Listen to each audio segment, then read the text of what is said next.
Ngikubingelele mbukeli ngiphinda ngomukela kwesimanzozo sikwethela zona indaba eyifika ngaso-ke isikhathi-ke uMax-ke umfo kwamakhanya ubuze-ke umbuzo-ke owodwa ukuthi ngempela-ke laphana-ke yena-ke uMinister of Home Affairs ngempela-ke uhamba nini-ke lapha-ke eSouth Africa njengoba-ke kuvela-ke ukuthi-ke akayena-ke owalapha-ke eSouth Africa kodwa-ke waqashwa uyena laphana-ke umnumzane Cyril Ramaphosa-ke okunguyena-ke laphana-ke ngempela-ke ongupresident wakhona lapha-ke eSouth Africa mbukele uMax-ke ufike nakho nje bekungaziwa lokho ukuthi-ke ngempela-ke yena-ke laphana-ke uMinister of laphana-ke Home Affairs akuyena-ke ngempela-ke owalapha-ke eMzansi noma-ke eSouth Africa mbukele-ke ngabe kuthini-ke okwakho uphawula ngalo-ke lolo daba silithe lwaveza uyena-ke umfo kamakhanya laphana-ke ekundleni zokuxhumana mbukele-ke asihlangane laphana-ke comment section sizwe olwakho uvo ukuthi-ke ngabe wena-ke uthini-ke ngalo-ke lolo daba usilithe uMax walithinta laphana-ke enkundleni zokuxhumana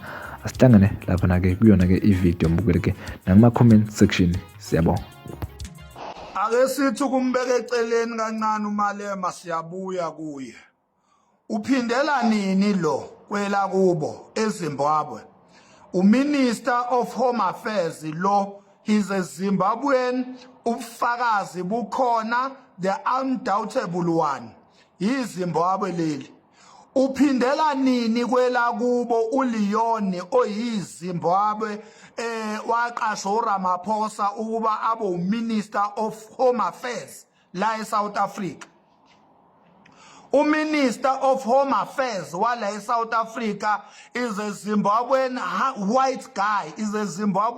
white guy, ugoduka nini yena aphindele kwela kubo njoba ewuminister eSouth Africa nje.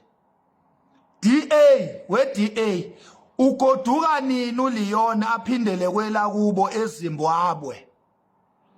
Ubufakazi esinabo kumkhombe eZimbabwe uLeon is not a South African. He don't deserve that position yokuthi abe uMinister of Home Affairs eSouth Africa.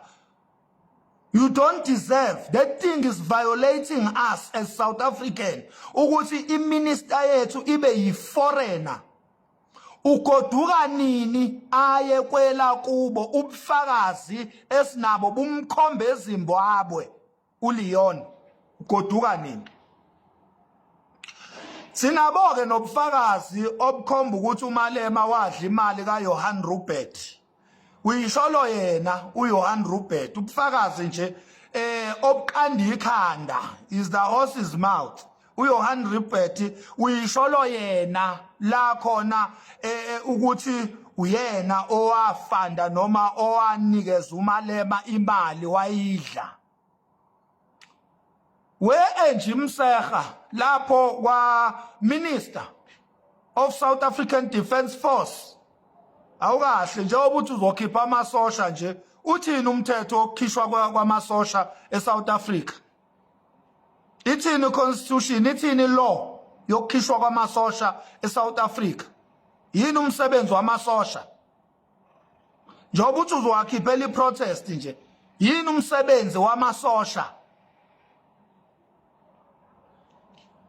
Minister of Police njengoba uthi uzokhipha ama-SAPS nje mhla ka-30 June yini umsebenzi wamaphoyisa? Is to protect the South African citizens or is to protect the criminals, the foreign criminals against its own citizens? Uma ngena khipha amasosha mhla ka-30 June nizobe niphule umthetho. Nizobe niphule umthetho section 200 and section 201 wokukhishwa kwamasosha eSouth Africa. Uma ningenathi ama-SAPS awabe against i-protest, awabe against ama-South Africans, nizobe niphule umthetho wezokusebenza kwamaphoyisa eSouth Africa njengoba lisho igama South African Police Service. Once nathena against ama-citizens in favor of ama-foreigners, nizobe niphule umthetho wokusebenza kwamaphoyisa ngoba amaphoyisa ayi-South African Services, awayona i-Foreigners Police Service, ayi-South African Police Service. So uma nike nawathena against its own citizens, nathi awalwe ne-citizen ekumele ngabayayisevisa in favor of the foreigners, nizobe niphule umthetho wokusebenza kwamaphoyisa ngoba umsebenzi wamaphoyisa is to serve the South African citizens only. Umsebenzi we-SAPS is strictly to serve the South African citizens, not foreigners. Umsebenzi we-South African Defence Force, SANDF, is to protect the South African country and its citizens. Once nakhipha amasosha nathi awabe against the South African citizens in favor of the foreigners, nizobe niphule umthetho wokusebenza kwamasosha. Kodwa ke umbuzo usamile, ligoduka nini iZimbabwe elimhlophe leli? Ligoduka nini?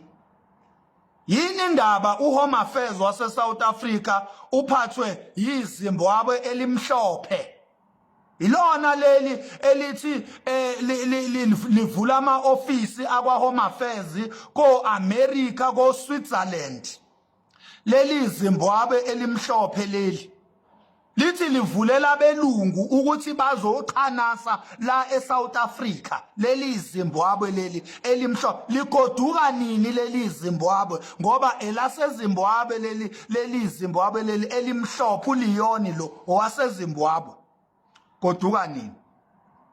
Bengithi nje angi-informe ma-South Africans kanye nabaholi beyinsizwa nabaholi be-March and March ukuthi uHome Affairs uphethwe yiZimbabwe. Asikwazi ukwaxosha ama-foreigners ekubeni uHome Affairs uphethwe yi-foreigner.